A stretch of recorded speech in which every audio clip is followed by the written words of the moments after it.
In this illustration, we're going to start at 3:30 a.m. At this time, everyone is asleep except for Xana.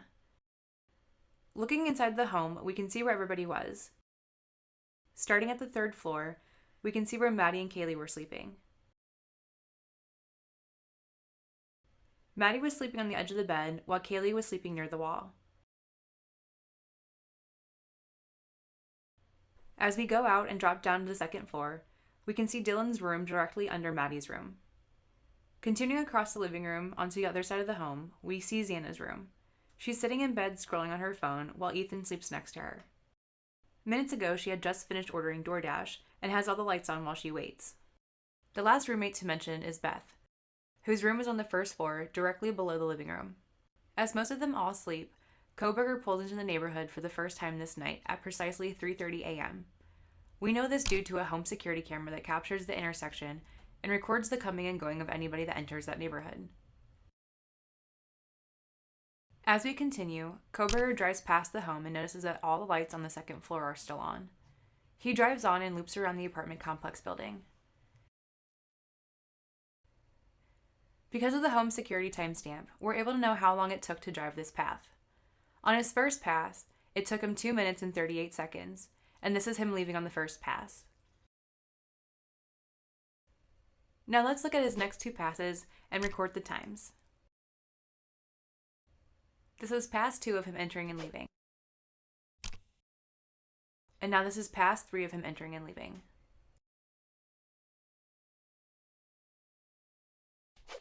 When we do the math, we can see how long he took each pass. The last 2 passes were normal without any stopping, but on his first pass, he took an additional 42 seconds to creep by the house or even stop for a time to stare into the windows with the lights on.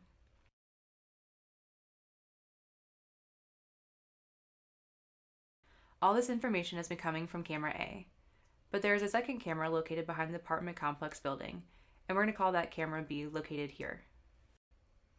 This camera allows us to see how long it took to get from point A to point B, and between the 3 security cameras' data, it took between 35 and 37 seconds.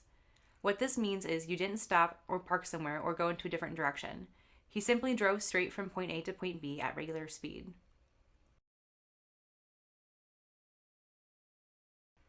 These times help us understand the DoorDash delivery window. According to court documents, 2 times are noted. One is 3:59 a.m. and the other is 4 a.m.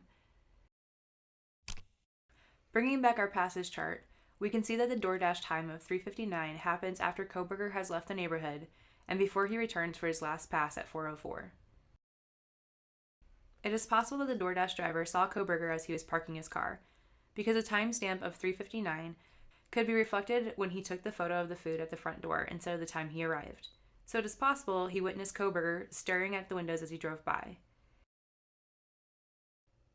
Continuing, as the driver leaves, Xana turns off all the lights, sits on her bed, and scrolls on her phone as she eats her food. A few minutes later, Kohberger enters the neighborhood for the last time. But this time, as he drives by the home, he sees all the lights are off. At the camera B location, he turns around to head back to the residence as shown in this video.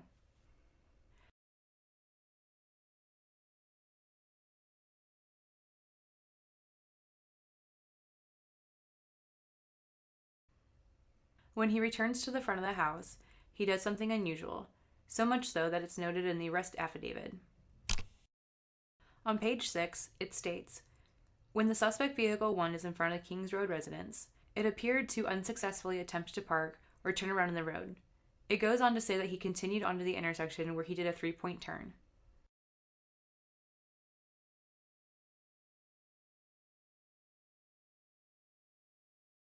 This 3-point turn was captured on camera A, which has a timestamp of 4:06. He appears to be calm and not overly anxious with his driving.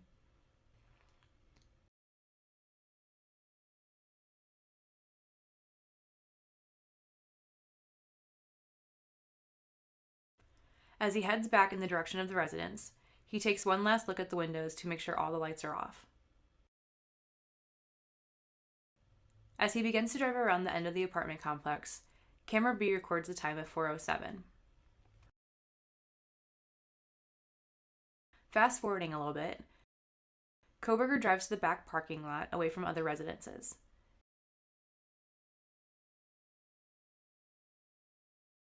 He takes a few minutes looking around and sees that nobody's out and that all is quiet. He eventually grabs his things, gets out of the vehicle, and begins walking to the back of the home. At approximately 4:13 a.m., he begins to make entry. As he steps in, he takes a minute to make sure everything is quiet and that nobody is truly up.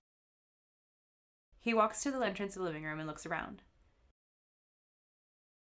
He continues to be cautious and stands there listening.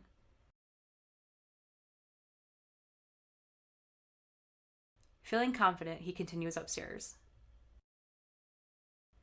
As he makes his way to Maddie's room, the time is about 4:14.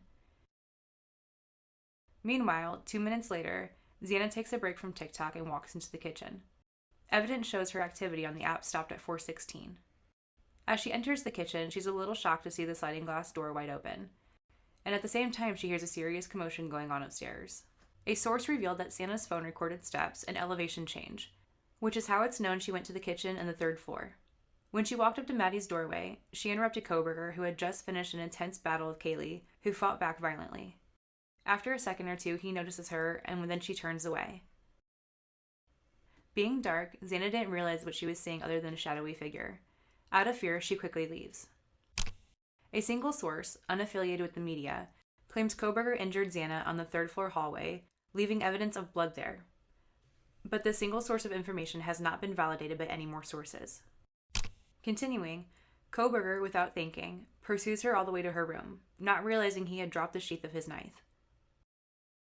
When he gets to the room, he attacks Xana, and the time is precisely 4:17:30. We know this because of camera A captured the sound of screaming and the thud.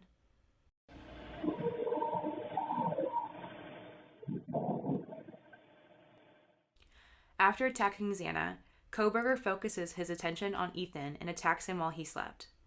Afterwards, Kohberger must have sat down in a chair according to a report, which found blood smears on Xana's chair, perhaps from the exhaustion of what he had just done. This source also says that blood from the 2 roommates upstairs were found in Xana's room, showing that it was one person moving from one room to another. Kohberger sitting down was for less than 30 seconds. As he gets up to leave, Dylan, hearing the commotion from Xana's room, gets up out of bed and goes to her door to look out into the hallway. She freezes and sees Kohberger as he walks by and exits through the kitchen. She immediately closes and locks her door and retreats to her bed. Within 20 seconds of the encounter, she's calling and texting her roommates, but no one is responding. It takes Kohberger a minute and a half to get to his vehicle after the encounter with Dylan. But once in his car, he flees the scene at a high rate of speed and exits the neighborhood at 4:20. Dylan continues trying to reach someone in the house.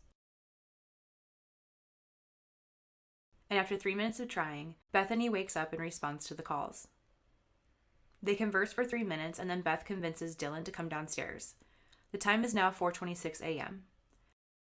Cautiously, Dylan walks into the hallway and through the living room. As she approaches the staircase, she can see into Xana's room and sees her laying on the floor. She then runs quickly downstairs to Beth's room, where they lock the door and for several hours continuously try contacting the other roommates. Back to when Kohberger left the neighborhood, he drove a particular route that would exit onto a road that leads straight to Washington state line. And about that same time that Dylan runs to Beth's room, Kohberger is entering Washington state. This is all part of Kohberger's pre-planning, including finding a place to stop and get rid of any evidence. This place here fits that planning. This area here, pointed out by the arrow, is a little group of trees with a small area that you can park a car on. This is what it looks like from the road.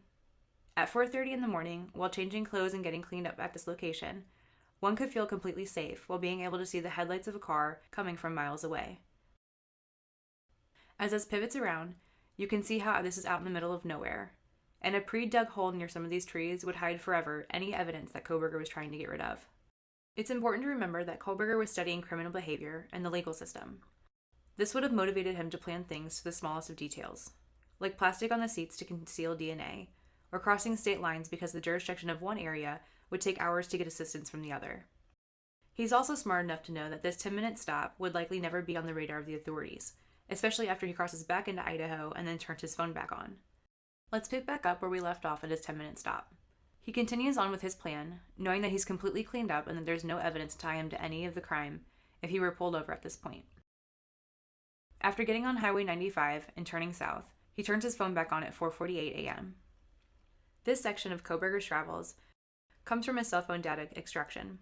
Let's orientate ourselves onto this map and get a better understanding of the timing. Kohberger leaves Kings Road residence at 4:21 a.m. Just 8 minutes later, he arrives at his stopping point where he gets rid of all the evidence. After the cleanup, he then drives back into Idaho and turns his phone back on, which occurs near a town named Blaine. This was referenced in the arrest affidavit along with the next town called Uniontown. The last place to reference is where he's seen on cameras near his apartment at 5:25 a.m. Using Google tools, we can get accurate timing information. This entire route took 54 minutes.